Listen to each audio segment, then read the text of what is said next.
I've been volunteering at the Christain Caring Center in Browns Mills for the past 6 years. The Christain Caring Center opened its doors in 1983 and has been serving under-resourced persons in Burlington County with food, shelter, and other necessities for over 30 years.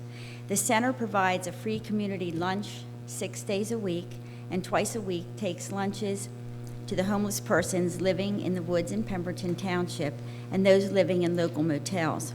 Other outreach programs include the holiday food basket distribution, which we have been involved with on Palm Sunday, job training, and we provide hours for people who have to do community service. We who work there know that the persons we serve need more than just material goods. They need our friendship, our love, and concern. Most Fridays, I volunteer as an interviewer for the center, talking with clients, recording required documentation for emergency food and clothes, and praying with them.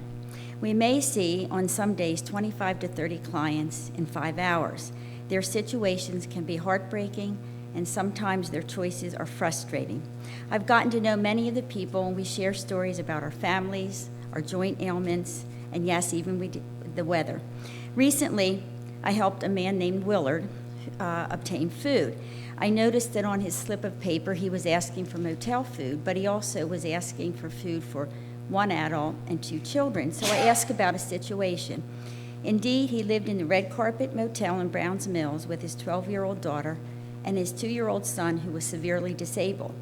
The little boy's mother had died when he was only 3 months old. Willard was trying to keep his family together in the motel.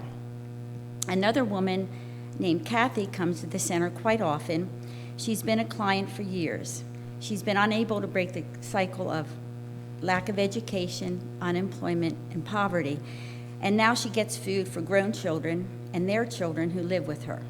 She frequently asks for diapers, and we're sometimes able to accommodate her with small plastic bags of diapers. We get a lot of food donated, but we do not get many diapers donated to us.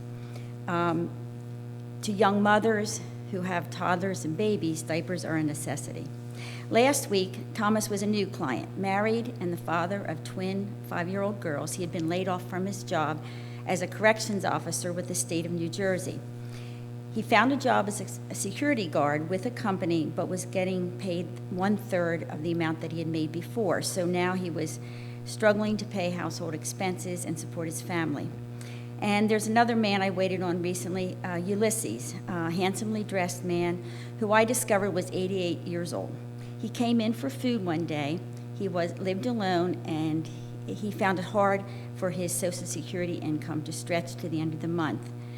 We service all age brackets and people of diverse backgrounds. We always ask if we can pray with them before they leave. Most every client agrees. Some have special requests. As I hold their hands, I pray for blessings on the food that they're receiving, that they might be nourished by it.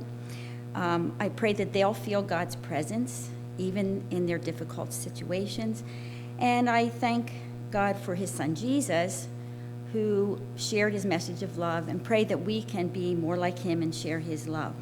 One particular client, Danny, who is in his mid-50s and I suspect has a learning disability. He's very socially awkward but can read and recite long passages of the Bible. Sometimes when I'm done praying my prayer, he prays for me. And last time he recited the Mizpah benediction. And there's Ken, who comes to the center infrequently. He waits his turn to be interviewed, and he says, "Can you just pray with me?" He doesn't ask for food. At those times, I hope that my prayer is eloquent enough. Our work at the Christain Caring Center is important to those who seek help for food, for clothes, for guidance in financial difficulties, and for housing. What can this community of faith do to serve our neighbors? We can pray, we can give, we can volunteer.